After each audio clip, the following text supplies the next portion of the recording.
कृष्ण हरी माऊली.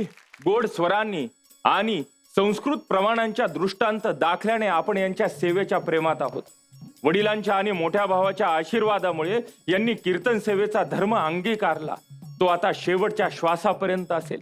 कपाळावरील आविराचा गंध आणि गळ्यातील विणा यांचा मोह आपल्याला आवरता येणं कठीणच. चला सेवेसाठी पाचारण करूया हरिभक्ती परायण कृष्णा महाराज कदम यांना.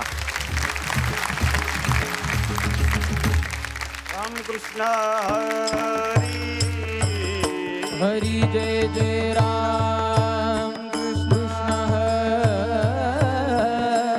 जय जय राम कृष्ण हरी हरी जय जय राम कृष्ण जय जय राम कृष्ण हरी जय जय राम कृष्ण जय जय राम हरी जय जय राम कृष्ण हरी जय जय राम हरी जय जय राम कृष्ण हरी जय जय राम कृष्ण हरी जय जय राम कृष्ण हरी जय राम राम.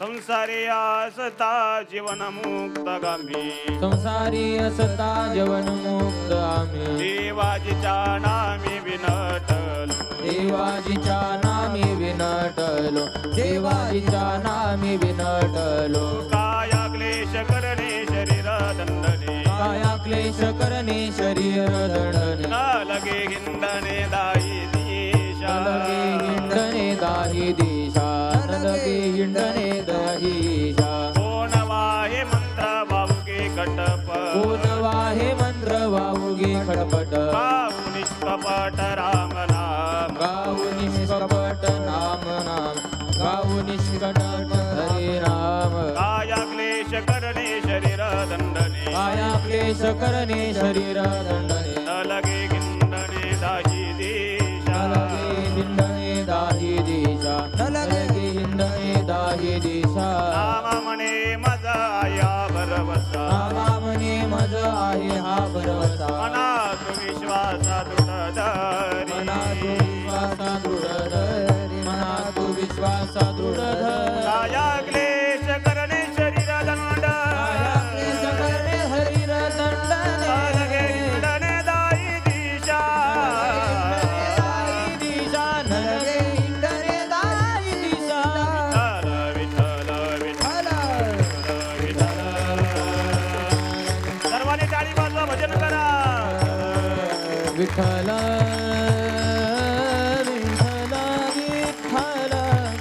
विठ्ठल विठ्ठल विठ्ठल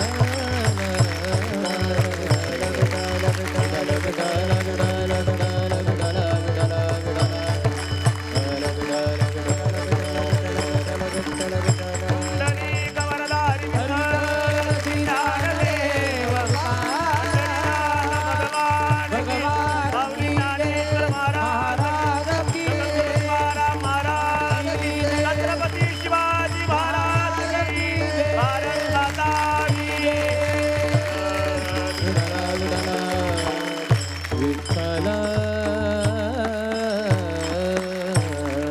प्रस्तुत प्राप्त प्रसंगी कीर्तनरूपी सेवेकरता घेतलेला भंग पांडुरंग रायाचे प्रेम भंडारी प्रेममूर्ती श्री संत नामदेव महाराज यांचा उत्कृष्ट असा 4 चरणाचा उपदेशपर प्रकरणातील भंग सेवेकरता निवडलेला आहे. विठाला विठाला या अभंगातून संत श्रेष्ठ नामदेव महाराज आपल्या स्वतःच्या मनाशी संवाद साधत असताना मनाला सुंदर असा उपदेश करतात आणि तो उपदेश करत असताना भगवान परमात्म्याच्या नामावरील असणारा आत्मविश्वास दृढ विश्वास अतिशय दृढतेनं प्रतिपादन करतात. विठ्ठल विठ्ठल या अभंगाचा संपूर्ण विचार केल्यानंतर या अभंगात संत श्रेष्ठ नामदेव महाराज आपल्याबद्दल 6 गोष्टी सांगताना आपल्याला दिसतात. आम्ही संसारी आहोत. 1. आम्ही संसारात असून जीवनमुक्त आहे. 2. आम्ही विठ्ठलाच्या त्या देवाच्या नावाने विनटलेलो आहोत. 3. एवढंच नाही तर पुढं सांगतायत त्या भगवान परमात्म्याच्या नावाने विनटलेलो असल्यामुळे आम्हाला इतर कोणत्याही मार्गाचा अवलंब करण्याची गरज नाही. 4. आम्हाला त्या भगवान परमात्म्याच्या नामाशी एकरूप झाल्यामुळे आम्ही ते नाम निष्कपटानं गाऊ. 5 आणि माझा नामावर भरोसा आहे. 6 विठ्ठल विठ्ठल. नामदेवराय पंढरपुरामध्ये उभे आहेत आणि भगवान परमात्म्याच्या भक्तीमध्ये अगदी तल्लीन झालेले आहेत. आणि ही भक्ती पाहिल्यानंतर मुक्तीसाठी वेगवेगळ्या मार्गाचा अवलंब करणारी काही माणसं नामदेवरायांना म्हणू लागले, नामदेवराय, तुम्हाला जर खरी मुक्ती पाहिजे असेल तर तुम्हाला 4थ्या आश्रमामध्ये प्रवेश करावा लागेल, म्हणजे संन्यासी व्हावं लागेल. तुम्हाला जर खरी मुक्ती पाहिजे असेल तर तुम्हाला तीर्थयात्रा करावी लागेल. कोणी म्हणू लागलं, तुम्हाला जर खरी मुक्ती पाहिजे असेल ना तर तुम्हाला योग यागादी मंत्र अनुष्ठाने करावी लागतील. आणि हे सगळं ऐकल्यानंतर नामदेवरायांचं मन थोडंसं डगमगू लागलं. असं डगमगलेलं मन नामदेवरायांनाच शरण गेलं आणि नामदेवरायांना म्हणू लागलं, एवढ्या सगळ्यांची मतं ऐकल्यानंतर माझा विश्वास कुठंतरी थोडासा डळमळायला लागलाय. आता मी काय करू? त्यावेळेस नामदेवराय त्या डगमगलेल्या मनाला सुंदर असा उपदेश अभंगाच्या प्रथम चरणामध्ये करतात. संसारे आसता जीवन मुक्त आम्ही, संसारे आसता जीवन मुक्त आम्ही, संसारी असता जीवन मुक्त आम्ही, संसारी असता जीवन मुक्त आम्ही. देवाजीच्या नामी विनटलो, देवाजीच्या नामी विनटलो, काया क्लेश कराने शरीर दंडनी, काया क्लेश करणे शरीर दंडनी. नामदेवराय म्हणतात, अरे म्हणा, मी संसारातच आहे आणि संसारात असून आम्ही जीवनमुक्त आहोत. कशाच्या जोरावर? देवाजीच्या नामी विनटलो. शास्त्रीय भाषेमध्ये बोलायचं झालं तर साध्य प्राप्त झाल्यानंतर त्या साध्यापर्यंत पोचण्यासाठी लागणाऱ्या साधनेचं वर्णन. विठ्ठल विठ्ठल. त्याच्यानंतर ते मन म्हणू लागलं, का हो महाराज, हे कसं शक्य आहे? नामामुळे मुक्ती. म्हणले, कसं शक्य नाही? हे शक्य आहे का? नामदेवराय म्हणतात, अरे म्हणा, त्या मुक्ती समान फक्त आमच्या देवाचं एकच नाव आहे. त्याच्यामुळे आता तो निवांत राहा. जिवंतपणे ज्या मुक्तीची प्राप्ती होते तिला जीवनमुक्ती असं म्हणतात. आणि ती मुक्ती फक्त आम्ही त्या देवाच्या नावावरतीच कमवलेली आहे. त्यामुळं आम्हाला इतरत्र कोणत्याही मार्गाचा अवलंब करून या शरीराला कष्ट देण्याची काही सुद्धा गरज नाही. हेच अभंगाच्या 2ऱ्या चरणामध्ये सांगतात. काया क्लेश करणे शरीर दंडने, काया क्लेश करणे शरीर दंडने, न लगे गिंडाने दाई दिशा, न लगे गिंडाने दाई दिशा, काया क्लेश करणे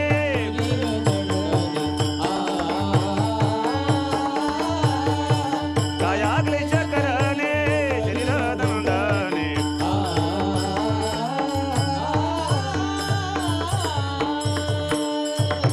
नामदेवराय म्हणतात, त्या देवाजीच्या नामे आम्ही विनटलेलो असल्यामुळे आम्हाला इतरत्र कोणताही मार्गाकडे जाऊन या शरीराला कष्ट देण्याची काही सुद्धा गरज नाही. काय करायचंय शरीराला कष्ट देऊन? का? नाम घेतल्यानंतर कोणतंच कष्ट आम्हाला होत नाही. नाम फुकाचे चोखट, नाम घेता न लगे कष्ट. त्यामुळे या शरीराला कुठल्याही प्रकारचा क्लेश देण्याची गरज नाही. आणि पुढं सांगतायत, न लगे हिंडणे दाही दिशा. कुठं सुद्धा तीर्थयात्रेला सुद्धा जायची आम्हाला गरज नाही. कारण आमच्या जवळ जे नाम आहे ते नाव त्या तीर्थापेक्षाही समर्थ आहे. तीर्थाचे पै तीर्थ, नाम हे समर्थ. ते असणारं नाम हे आमचं तीर्थापेक्षाही समर्थ आहे. एवढंच नाही तर या देवाजीच्या नामाच्या व्यतिरिक्त आम्हाला कुठल्याही प्रकारच्या तंत्र मंत्राची काही सुद्धा गरज नाही. कुठली सुद्धा खाटाटोप सुद्धा करायची नाही. का? आमचं ते भगवंताचं नाव एवढं समर्थ आहे की ते असणारं नाव, त्या नामाच्या पाठीमाग आमची कुठली असणारी निर्धांबिकतापणा नाहीये. ते निष्कपटानं ते आम्ही नाम गावू. कुठलाही खटाटोप करण्याची काही गरज नाही. तेच अभंगाच्या 3ऱ्या चरणामध्ये सांगतात. कोण वाहे मंत्र वाबोगी खटपट. काय करायची खटपट करून? कारण ज्ञानोबाऱ्या हरिपाठामध्ये सांगतात, योग याग विधी येणे नवे सिद्धी, वायाची उपाधी दंभ धर्म. काय करायचं हे करून?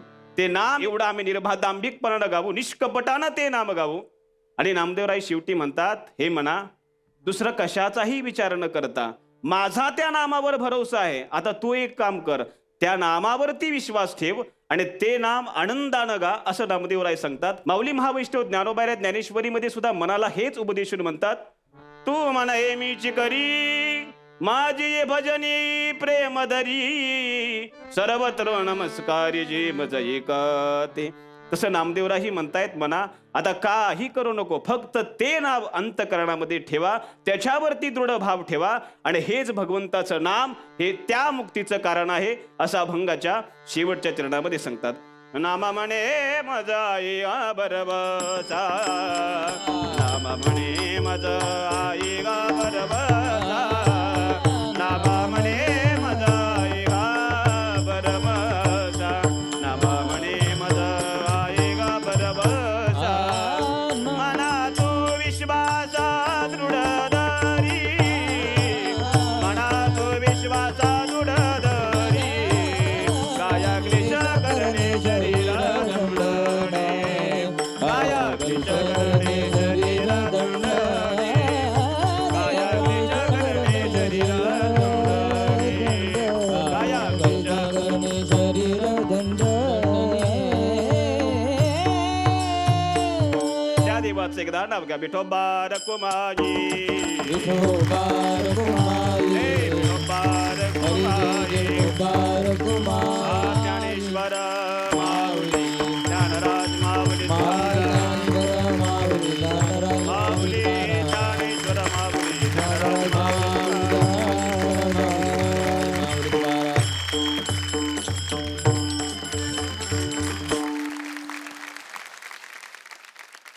रामकृष्ण हरी. आई साहेब, कृष्णा महाराज यांनी नामदेव महाराजांचा अभंग घेऊन नामाचं सुंदर महत्व तुम्ही चारही चरणांना छान न्याय दिला, सुंदर विवेचन केलं, त्याबद्दल कृष्णा महाराज आपल्याला पुढील प्रवासासाठी खूप खूप शुभेच्छा. माऊली, कृष्ण महाराज, अट्टहासाने गाणं आणि सहज गाणं यातला फरक तुमच्या निमित्ताने ऐकायला मिळाला.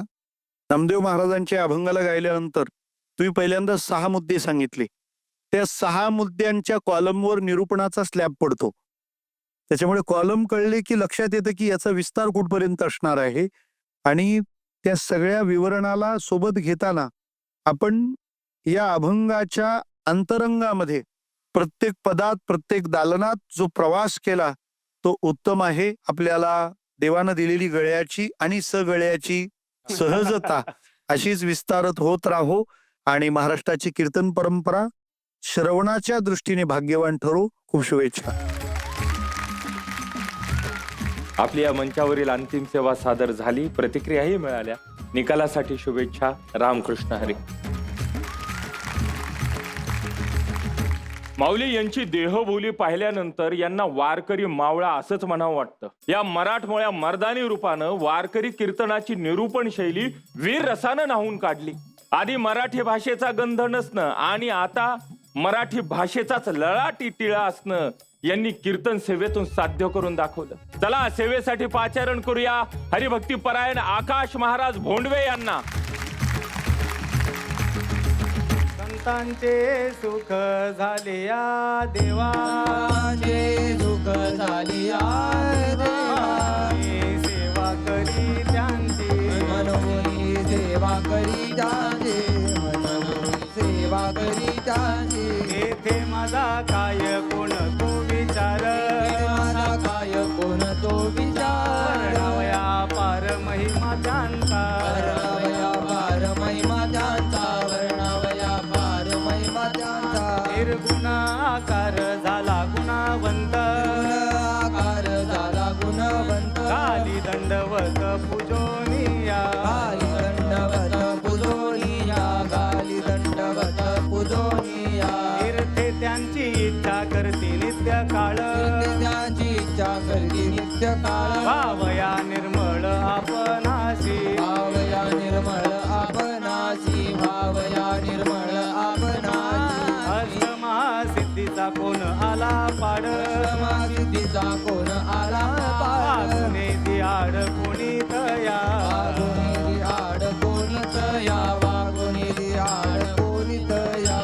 कामणे ते बळीया शिरोमणी कामने ते बळीया शिरोमणी राहिले चरणी निकटवासे राहिले चरणी निकटवासे राहिले चरणी निकटवासे ते माझा काय कोण तो विचार माझा काय कोण तो विचार ते माझा काय कोण तो विचार माझा काय कोण तो विचार वर्णावया पार महिमा त्यांचा वर्णावया पार महिमा त्यांचा वर्णावया पार महिमा त्यांचा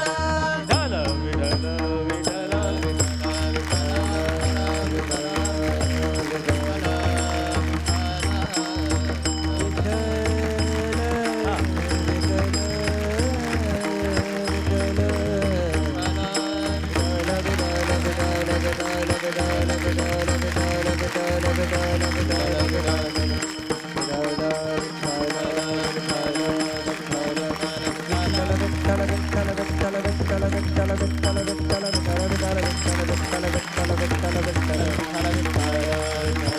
बोला पुंडलिक अवतारी श्री ज्ञानदेव पंढरीनाथ भगवान की, माऊली ज्ञानेश्वर महाराज की, क्षत्रिय कुलावतंस राजाधिराज प्रौढ प्रताप प्रांगण गजपती अश्वपती गणपती भूपती श्रीमंत श्री पुण्यश्लोक शिवाजी महाराज की धर्मवीर संभाजी महाराज की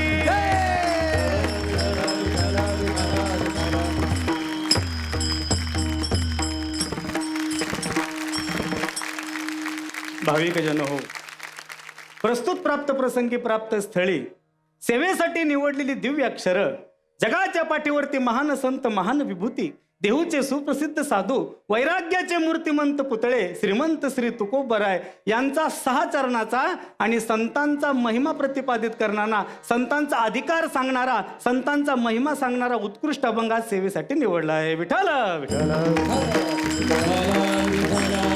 हो, या अभंगामध्ये जगद्गुरु तुकोबराय काय करतायत तर संतांचा महिमा सांगतायत. आता इथं प्रश्न असा निर्माण होतो, नेमकं कोणत्या गुणांचं आणि कोणत्या महिमेचं वर्णन माझे तुकोबराय अभंगात करताय याचा आपल्याला विचार करावा लागणार आहे. संतांचा कोणता महिमा हो? संतांचे नेमक्या नावाचा महिमा आहे त्याचं वर्णन करतात, संतांच्या अधिकाराचं वर्णन करतात, संतांच्या कर्तृत्वाचं वर्णन करतात, संतांच्या पुरुषार्थाचं वर्णन करतात का संतांच्या ठिकाणी ज्ञानाचं वर्णन करतात, कोणत्या अधिकाराचं वर्णन करतात. त्यावेळेस तुकोबराय म्हणतात माझ्यासारख्या पामरानं संतांचं काय वर्णन करावा. अभंगाच्या प्रत्येक आपण कडव्याचा जर विचार केला तर तुकोबराय स्वतः संत असून स्वतःला कमीपणेची बाजू या ठिकाणी लोकांसमोर प्रदर्शित करतायत. नम्र झाला भूता तेने कोंडिली अनंता हेची शुरत्वाचे अंग हरी आणिला श्रीरंग.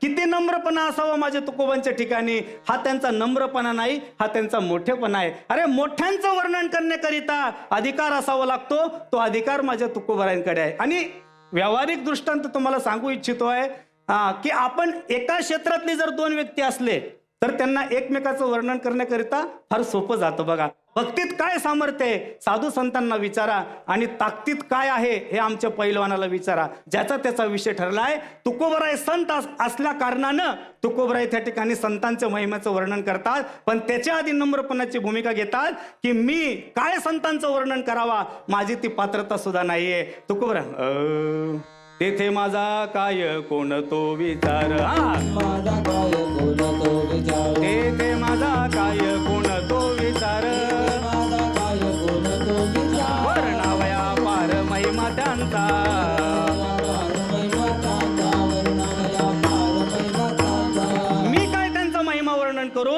तरी जर एकाने विनंती केली तुकोबराय नाही आम्हाला सांगाच, तुम्ही संत असल्या कारणानं आम्हाला तुम्ही सांगा नेमका संतांचा महिमा कसा असतो. त्यावेळेस माझे तुकोबराय म्हणतात सांगू तुम्हाला संतांचा महिमा कसा असतो. अरे सुखाचा सागर असणारा जगाचा बाप तो सुद्धा जोपर्यंत संतांची सेवा करीत नाही तोपर्यंत त्या देवाला सुद्धा सुख प्राप्त होत नाही. तुकोबराय म्हणतात संतांचे सुख झाले या देवा म्हणून सेवा करी त्यांची. आता प्रश्न असा निर्माण होतो, सुखाचा सागर असणारा माझा देव त्याला काय सुखाची गरज आहे हो. सारे जगाला आनंद देणारा सुख देणारा परमात्मा आहे, त्याला सुखाची काय गरज आहे. तर खरं सांगू तुम्हाला, देवाच्या दर्शनाला जाताना संतांचं भजन करावं, आमचा देव खुश होतो. आणि संतांच्या दर्शनाला जाताना देवाचं भजन करावं. आमचे संत सुद्धा खुश होतात. याचा परिणाम माझा देव काय करतोय, 36 वर्ष कावडीनं माझ्या नाथबाबाच्या दारात तो काम करतोय. सालगडी म्हणून राहतोय, दारात चोपदारकी म्हणून करतोय. एवढा अधिकार माझ्या संतांचा आहे. संतांची सेवा केली की देवाला सुख होतं. संतांचे सुख झाले हा देवा, म्हणून सेवा करी त्यांचे. असा तो निर्गुण निराकार परमात्मा तो नेमकं काय करतोय. अरे किती गुणवंत आहे माझा देव. तो नुसते सेवा नाही करत तर दंडवत माझ्या संतांच्या चरणी घालतोय. नुसतं दंडवत घालत नाही तर पूजा देखील माझ्या संतांची करतोय. पहिल्या चरणात माझ्या तुकोबांनी सांगितलं संतांचा महिमा किती अपार आहे. तिसऱ्या चरणात तुकोबाराय म्हणतात संत किती पूजनीय आहे. चौथ्या चरणात माझे तुकोबाराय म्हणतात संत किती पवित्र आहे. पाचव्या चरणात माझे तुकोबाराय म्हणतात संत किती ऐश्वर्य संपन्न आहे. आणि 6व्या चरणात माझे तुकोबाराय म्हणतात संत किती बळीवंत आहे. काळाच्याही मस्तकावर जे पाय देतात एवढा अधिकार आमच्या संतांचा असल्या कारणानं माझे तुकोबाराय म्हणतात त्यांचं मी काय वर्णन करावा. मी त्यांच्या समोर काय आहे, मी पामर त्यांच्या समोर आहे. आणि म्हणून गुणवंत असणारा परमात्मा काय करतोय, निर्गुण निराकार असणारा परमात्मा निर्गुण आकार झाला गुणवंत आणि घाली दंडवत पूजनिया. तो दंडवत घालतोय, तो पूजा करतोय. खरं सांगू, दारात जर आपला एखादा भिक्षेकरू आला आणि आपण देवाला जर फुल वाहत असलो, देव म्हणतात तू मला फुल वाहत नाही, तू मला मारतोय दगड. कारण दारात जर माझा संत आलाय तर माझ्या आधी संतांची पूजा झाली पाहिजे, कारण माझा देव सुद्धा संतांची पूजा करतोय. म्हणून मायबाप चौथ्या चरणात माझे तुकोबाराय सांगतायत की असा असणारा परमात्मा नुसतं देव त्याच्या भक्तीनं पवित्र होत नाही तर जगातली जेवढी तीर्थ आहेत ते तीर्थ सुद्धा माझ्या संतांच्या स्पर्शानं पवित्र होतात. नुकताच 144 वर्षानंतर आलेला महाकुंभ मेळा, आपण सगळी आपली पाप धुवायला गेलो पण आपण ती गंगा मलिन करून आलो. पण ती गंगा सुद्धा ज्यांच्या स्पर्शाची वाट पाहते एवढा अधिकार माझ्या संतांचा आहे. तीर्थक्षेत्र सुद्धा माझ्या संतांच्या स्पर्शानं पवित्र होतात. म्हणून तुकोबाराय संतांचा महिमा सांगतात चौथ्या चरणामध्ये, तीर्थ त्यांची इच्छा करते नित्य काळ व्हावया निर्मळ आपण. संतांच्या स्पर्शानं तीर्थ सुद्धा निर्मळ होतात आणि संतांपुढे अष्टमहासिद्धींचा सुद्धा निभाव लागत नाही. अधिकार संपन्न आमचे संत असतात. आमच्या भगवान बाबांना अशी सिद्धी प्राप्त होती की पाण्यावर बसून ज्ञानेश्वरी वाचत होते आणि आमच्या वामन भाऊंना तर वाचा सिद्धी प्राप्त होती. आमच्या मराठवाड्यातले 2 संत होऊन गेले. अहो या सिद्ध्या सुद्धा आमच्या संत अष्ट ज्या महासिद्ध्या आहेत या अष्ट महासिद्ध्या सुद्धा संतांपुढं टिकून राहू शकत नाही. एवढा अधिकार संतांचा असल्या कारणानं तुकोबाराय म्हणतात अष्ट महासिद्धीचा कोण आला पाड, वागून निधी आड कोणी तया. वारकरी संप्रदायाच्या नियमाप्रमाणे पंढरीश परमात्मा पांडुरंगाचं भजन करूया. विठोबा रखुमाई टाळी वाजवा, भजन करा.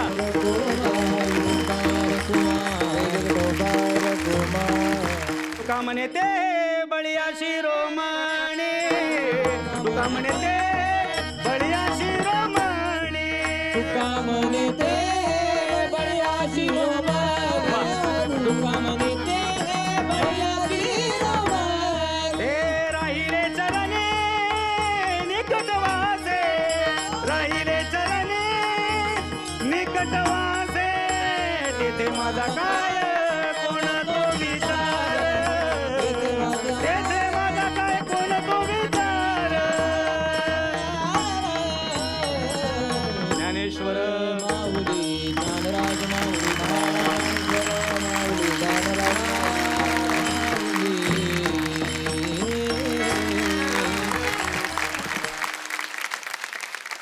आई साहेब, आकाश महाराज, आपण आकाशाला गवसणी घालावी असं सुंदर संतांचं चरित्र सांगितलं. आपलं कीर्तन म्हणजे वस्ताद झालं, वस्ताद. महाराज, आपल्याला या मंचावर आपण इथपर्यंत आलात, या 3ऱ्या फेरीपर्यंत आपल्या सुवर्ण अक्षराने लिहावं असं मला वाटतं आपल्या आयुष्यामध्ये सुद्धा हे योग आहेत. तुम्हाला खूप खूप शुभेच्छा. माऊली, अभंगाची भूमिका असली तरी आपला स्वतःचा एक निरूपणातला प्रभाव असतो. तुम्हाला देवाने नवरसांमधला वीररस प्रसन्न करून दिलेला आहे, त्यामुळे आपण त्यात कुठेही काही कमी केलं नाही. प्रत्येक चरणाला टायटलिंग केलं ते फार महत्वाचं आणि सोपं असतं, ज्याने सगळा अभंग लक्षात राहतो. तेव्हा अशा प्रकारचं हे नेमकं वेचक वेधक देण्याची प्रवृत्ती आपल्याला ह्या प्रांतामध्ये खूप लौकिक आणि अंतरंगात समाधान देईल यात शंका नाही. खूप शुभेच्छा. निकालासाठी शुभेच्छा. रामकृष्ण हरी. माऊली यांचं कीर्तन म्हणजे PhD चा प्रबंध, सेवा तिथे रोप हा संकल्प, आणि आज यांच्या संकल्पाचा वेलू गगनावरी गेलाय. सुसंस्कृत कीर्तन परंपरेला विज्ञानाची कास धरून केलेली सेवा, आधी बदल घरापासून झाला आणि नंतर समाजापर्यंत. सेवेसाठी पाचारण करूया हरिभक्ती परायण अश्विनी महाराज टावरे यांना. घोटविन लाळ ब्रह्मज्ञान हाती, मुक्तात्मस्थिती सांडवीन, मुक्तात्मस्थिती सांडवीन.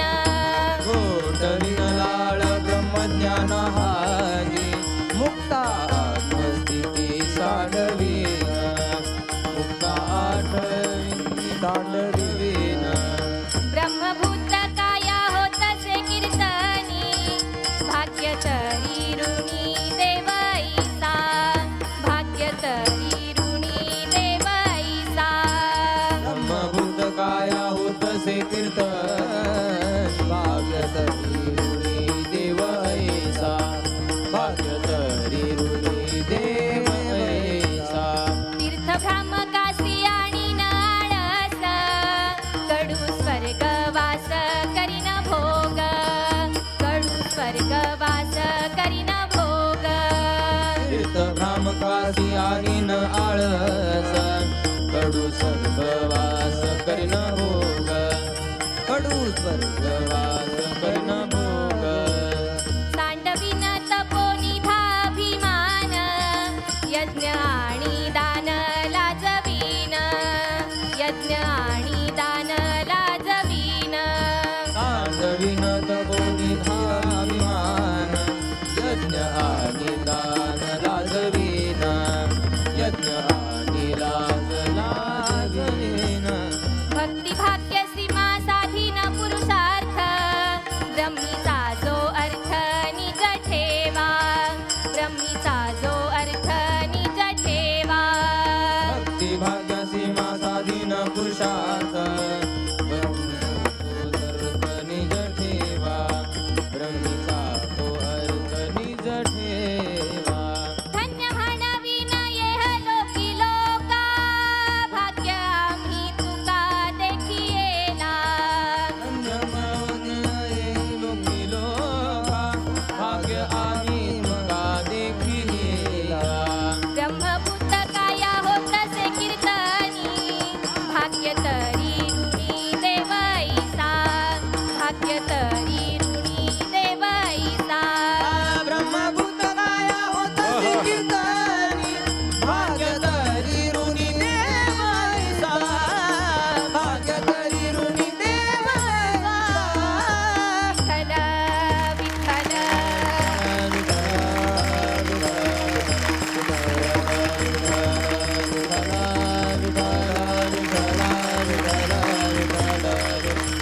विठ्ठल विठ्ठल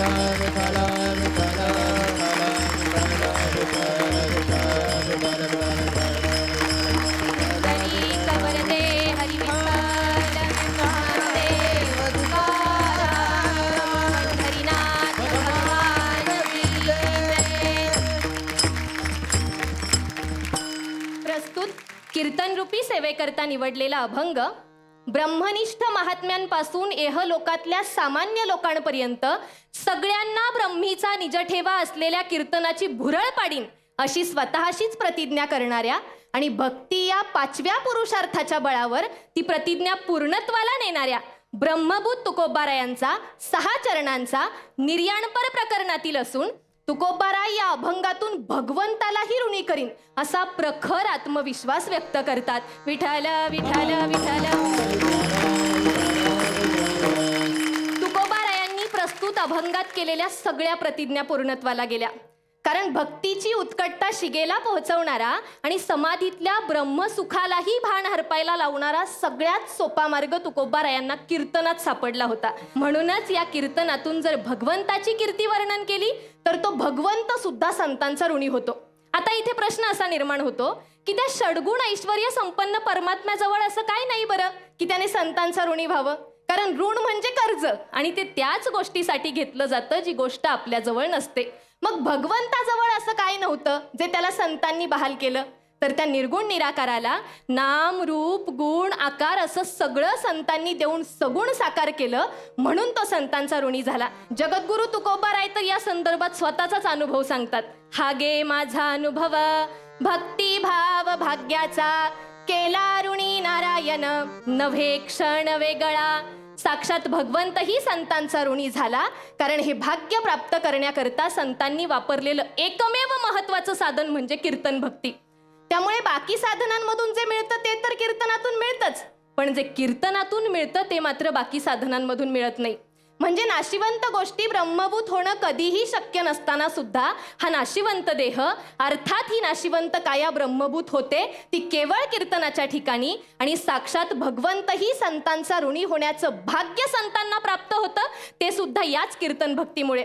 तुकोबाराय अभंगाच्या दुसऱ्या चरणात संतांचं हेच भाग्य मांडतात. भाग्य तरी ऋणी देव ऐसा, भाग्य तरी ऋणी देव ऐसा.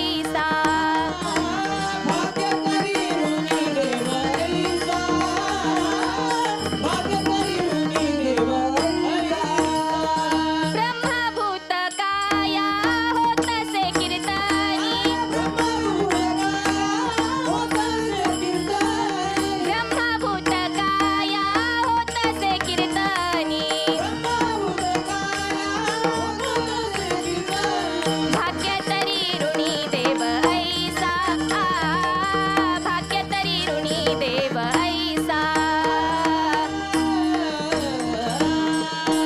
ज्या हरीला वेद नारायण म्हणतात, योगी लोक शून्य ब्रह्म म्हणतात आणि मुक्त पुरुष विश्वात्मा म्हणतात, तोच परमात्मा भोळ्या भाविकांसाठी कीर्तन भक्तीमुळे सगुण साकार झाला. पण या सगुण भोळ्या भक्तीऐवजी जेव्हा पोकळ शब्दज्ञानाच्या जोरावर स्वतःला महाज्ञानी समजणारे लोक आपल्या विद्वत्तेची घमेंड बाळगायला लागले, त्यावेळी या लोकांनी केलेली ज्ञानाची विटंबना तुकोबारायांनी मोठ्या धारिष्ट्यानं आपल्या अभंगांमधून मांडली. नव्हे नव्हे, जो सुखाचा भक्ती मार्ग सांडून मुक्ती मागतो तो करंटा आहे असं स्पष्ट मत तुकोबाराय मांडतात. सांडूनी सुखाचा वाटा, मुक्ती मागे तो करंटा. एवढंच काय, तर ब्रह्मज्ञानांचं भाराभर पाठांतरही अंतःकरणच शुद्ध नसेल तर व्यर्थ ठरतं, हे सिद्ध करण्याकरता तुकोबारायांनी आपल्या आयुष्यामध्ये कीर्तन भक्तीचा मार्ग स्वीकारला. याच कीर्तन भक्तीच्या बळावर ते म्हणतात की मी अशी अवस्था निर्माण करेन की आमची ही अवस्था बघून ब्रह्मज्ञानांना सुद्धा ती प्राप्त करण्याकरता आमच्या समोर लाळघोटेपणा करावासा वाटेल आणि मुक्तांना सुद्धा त्यांची आत्मस्थिती सांडावीशी वाटेल. तुकोबारायांनी कीर्तन भक्तीच्या बळावर अभंगाच्या प्रथम चरणात नेमकी हीच अवस्था निर्माण केली. घोटवीन लाळ ब्रह्मज्ञान्या हाती, मुक्ता आत्मस्थिती सांडवीन. देव आणि भक्त एकरूप होण्याचं सगळ्यात महत्वाचं माध्यम म्हणजे कीर्तन. म्हणून तुकोबारायांना या कीर्तन भक्तीपुढे तीर्थयात्रेचं सुद्धा काहीही अप्रूप वाटत नाही. तुकोबाराय प्रश्न विचारतात, जाऊन या तीर्था काय तुवा केले? आणि पुढे उत्तरही ते स्वतःच देतात की चर्म प्रक्षाळीले वरीवरी. बरं, ज्या स्वर्गवासाच्या अपेक्षेने या सगळ्या तीर्थयात्रा सुरू आहेत, तो स्वर्गच जर कीर्तन भक्तीने घरी आणता आला तर त्या स्वर्गवासाचं तरी काय अप्रूप उरणार आहे. तुका म्हणे घरी आणिले वैकुंठ, वसविली पेठ वैष्णवांची. म्हणून याच कीर्तन भक्तीच्या बळावर अभंगाच्या तिसऱ्या चरणात तुकोबाराय तीर्थयात्रा करणाऱ्या तीर्थभ्रामकांना तीर्थयात्रेचा आळस निर्माण करतात आणि मग त्यांना स्वर्गवासाचे भोगही कडू वाटतात. तीर्थभ्रामकासी आणि न आळस, कडू स्वर्गवास करीन भोग. बरं, एवढंच करून चालणार नाही, तपश्चर्येचा मार्गही थोडा बाजूला काढावा लागेल. कारण जपतपाने भगवंत मिळतोच असं नाही. मग तो कसा मिळतो? तुकोबाराय म्हणतात की त्याचं गोड गीत गाऊन त्याला प्राप्त करण्याचा सगळ्यात सोपा मार्ग आम्हाला माहिती आहे. न लाही जे जपे, न लाही जे तपे, आम्हासी हे सोपे गीती गाता. बरं, पुढे जाऊन यज्ञ जरी केले आणि त्या यज्ञाचं फळच मिळालं नाही तर त्यापेक्षा तुकोबारायांना पांडुरंगाचं नाम घेण्यातच आपल्या उभ्या आयुष्याची धन्यता वाटते. बरं, जे यज्ञाने साधलं नाही ते यज्ञामध्ये आहुती देऊन किंवा दान धर्माने मिळेल का? तुकोबाराय म्हणतात, संपूर्ण पृथ्वीचं दान देऊन सुद्धा जेवढं पुण्य मिळणार नाही ना, तेवढं केवळ पांडुरंगाच्या नामाने मिळतं. समुद्र वलयांकित पृथ्वीचे दान करिता समान नये नामा. तपश्चर्याने आणि यज्ञदानाने जे साधत नाही तेच कीर्तन भक्तीने साधतं. म्हणून तुकोबाराय अभंगाच्या 4थ्या चरणात याच कीर्तन भक्तीच्या बळावर तपश्चर्या करणाऱ्या तपोनिधांना अभिमान सांडायला लावतात आणि यज्ञ आणि दानालाही लाजवतात. सांडवीन तपोनिधाभिमान यज्ञ आणि दान लाजवीन विठ्ठल विठ्ठल विठ्ठल. ब्रह्मज्ञानापासून यज्ञ आणि दानापर्यंतची सगळी साधनं तुकोबारायांना क्षुल्लक वाटतात. म्हणून तुकोबाराय भक्ती या 5व्या पुरुषार्थाची परिसीमा गाठतात. त्यामुळे तुकोबांची विठ्ठल भक्ती हा संकुचित यज्ञकांड आणि टोकदार कर्मकांड यांना दिलेला एक प्रेमळ पर्याय असं म्हणायला हरकत नाही. आणि याच भक्ती नावाच्या पुरुषार्थाच्या बळावर ते जीव आणि ब्रह्म ऐक्याचा निज ठेवा सुद्धा प्राप्त करतात. भक्ती भाग्य सीमा साधीन पुरुषार्थ ब्रह्मीचा जो अर्थ निज ठेवा. आता तुकोबारायांना भक्ती भाग्याची परिसीमा असणारा निज ठेवा प्राप्त झाला. त्याच्या मागे भक्ती भाग्य होतं आणि मग शेवटी धन्योहम कर्तव्यम मे न विद्यते किंचित धन्योहम प्राप्तव्यम सर्व माद्य संपन्नम. अर्थात जीवाची करण्याची सगळी कर्तव्य पूर्ण झाली आणि प्राप्त करण्यासारखं काहीच उरलं नाही की जीव धन्य होतो. या उपनिषदातील नियमांप्रमाणे तुकोबाराय आपली सगळी कर्तव्य पूर्ण करून धन्य झाले. आणि मग तुकोबारायांमध्ये पांडुरंग बघणाऱ्या सर्वसामान्य लोकांचं बोलणं बहिणाबाईंच्या मुखातून बहिणी म्हणे लोक बोलती सकळ तुकोबा केवळ पांडुरंग या रूपाने बाहेर पडलं. आणि तुकोबारायांनी केलेली धन्य म्हणवी न इह लोकी लोका ही सगळ्यात महत्वाची प्रतिज्ञा अभंगाच्या शेवटच्या चरणामध्ये याच कीर्तन भक्तीमुळे पूर्णत्वाला गेली. धन्य म्हणवी न येह लोकी लोका धन्य म्हणवी धन्यमनवीन हेह लोकी लोका धन्यमनवीन हेह लोका. भाग्य मी तुका देखिएला ब्रह्मभूत काया होतसे कीर्तनी ब्रह्मभूत काया होतसे कीर्तनी. प्रस्तुत अभंगात 3 ठिकाणी भाग्याचा उल्लेख आलाय. अभंगाच्या 2ऱ्या चरणात साक्षात भगवंताने तुकोबारायांचं ऋणी व्हावं हे भाग्य तुकोबारायांना कीर्तन भक्तीमुळे प्राप्त झालं. अभंगाच्या 5व्या चरणात भक्ती या 5व्या पुरुषार्थाची परिसीमा गाठण्याचं भाग्य तुकोबारायांना याच कीर्तन भक्तीमुळे प्राप्त झालं. आणि अभंगाच्या शेवटच्या चरणात तुकोबारायांमध्ये पांडुरंग बघणाऱ्या सर्वसामान्य लोकांना तुकोबारायांच्या दर्शनाने स्वतःला धन्य म्हणवण्याचं भाग्य प्राप्त झालं. या संपूर्ण प्रवासात सर्वसामान्य माणसाची थेट भगवंताशी जोडलेली भाग्यरेषा म्हणजे तुकोबाराय आहेत असं म्हणायला हरकत नाही. विठोबा रखुमाई विठोबा रखुमाई.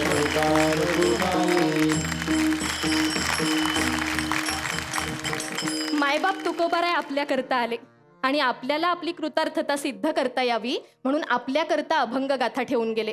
त्यामुळे ते जरी 17व्या शतकात होऊन गेलेले असले तरी सुद्धा त्यांच्या गाथेचे ध्वनी अजूनही विरलेले नाहीत. मराठीच्या मर्मस्थानांना स्पर्श करत पुढच्या हजारो पिढ्यांना ते भिडत राहतील. त्यामुळे भाग्य आम्ही तुका देखिएला असं जरी आपण म्हणू शकत नसलो तरी सुद्धा आपण भाग्यवान आहोत आणि धन्य म्हणण्याच्या योग्यतेचे आहोत. कारण तुकोबारायांची गाथा वाचण्याची बुद्धी आपल्याला होते. हेच आपलं भाग्य आणि हीच आपली धन्यता. म्हणूनच भंग झालेल्या प्रत्येक जीवाला अभंग करणाऱ्या तुकोबारायांच्या याच अभंग गाथेची कास बा पांडुरंगा उभ्या जन्मात शेवटच्या श्वासापर्यंत सुटू देऊ नकोस एवढं मोठं मागणं प्रस्तुत सेवेच्या निमित्ताने पंढरीश पांडुरंग परमात्म्याच्या चरणांशी ठेवते आणि सेवेला विराम देते. ज्ञानेश्वर माऊली ज्ञानेश्वर.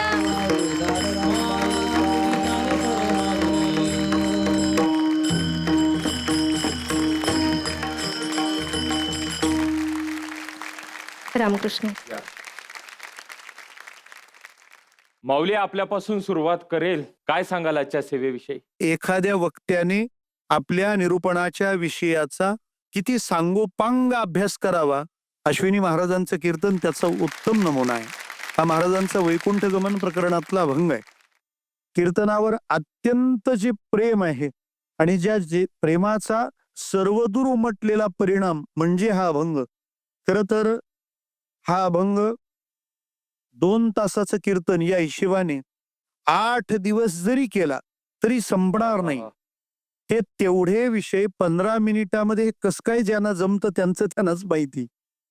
भाग्य शब्दाच्या 3 जागा तुम्ही या अभंगातल्या छान नजरेत आणून दिल्या. या सगळ्या उपक्रमोपसंहारापासून षडलिंगासह सगळा विचार सांभाळणारा परिपूर्ण कीर्तन विचार आणि आविष्कार आम्हाला ऐकता आला. आम्हाला आमचे कान भाग्यवान वाटतात. खूप शुभेच्छा. आई साहेब, अश्विनीताई महाराज, आपण जो अभंग घेतला तो निर्याण प्रकरणातला होता. सर्व प्रतिज्ञा पूर्ण झाल्यानंतर जे जगद्गुरु तुकोबारायांचं जे तुम्ही मत मांडलं इतकं प्रखडपणे आणि अतिशुद्ध, ज्याला रस्व दीर्घ अनुस्वार, तुम्ही स्वतः प्राध्यापिका म्हणून काम करता, त्याचं हे जिवंत उदाहरण आहे. आणि बोलता बोलता तुम्ही सांगितलं की जीवन जगत असताना आयुष्य हे भंगत चाललंय, पण भंगलेल्या जीवाला जर समृद्ध करायचं असेल तर अभंगच त्याच्या जीवनामध्ये जागावा. जीवन अभंग झाल्याशिवाय राहणार नाही. ताई, आपल्याला खूप खूप शुभेच्छा. आता काय आठवणीवर आहे अंतिम फेरीतल्या सेवेनंतर? या व्यासपीठावर येत असताना काही ठराविक स्वप्न घेऊन या व्यासपीठावर उतरले होते. ती स्वप्न पूर्ण होणं न होणं ही जिंकण्या हरण्यानंतरची गोष्ट असते. पण एक आठवण विशेष करून लक्षात राहिली. माझं पहिल्या फेरीचं कीर्तन झालं आणि कीर्तनाला दाद म्हणून दादा आणि ताई दोघंही उठून उभे राहिले होते आणि त्यांनी टाळ्या वाजवल्या होत्या. मला वाटतं ती माझ्या कीर्तनाला दिलेली दाद नव्हती, तर इथून पुढे आयुष्यभर मी सतत अभ्यासात असावं याच्यासाठी ती माझ्यासाठीची खूप मोठी प्रेरणा आहे. म्हणून ती एक आठवण आयुष्यभर काळजात जपून ठेवे. पांडुरंग असाच आपल्या पाठीशी उभा राहू. निकालासाठी शुभेच्छा. रामकृष्ण हरी. रामकृष्ण हरी. माऊली, आजच्या भागातील आपल्या तिन्ही सेवेकऱ्यांची सेवा इथे समाप्त झाली. पण निकालाची उत्सुकता अशीच मनात ठेवा, कारण उद्याच्या भागातील 3 सेवा झाल्यानंतर आपल्याला आपल्या अंतिम 6 रत्नांपैकी पुढचं रत्न भेटणार आहे. तोपर्यंत पाहत रहा कोण होणार महाराष्ट्राचा लाडका कीर्तनकार. जगात भारी आपली पंढरीची वारी, एक मुखानं बोला पांडुरंग हरी.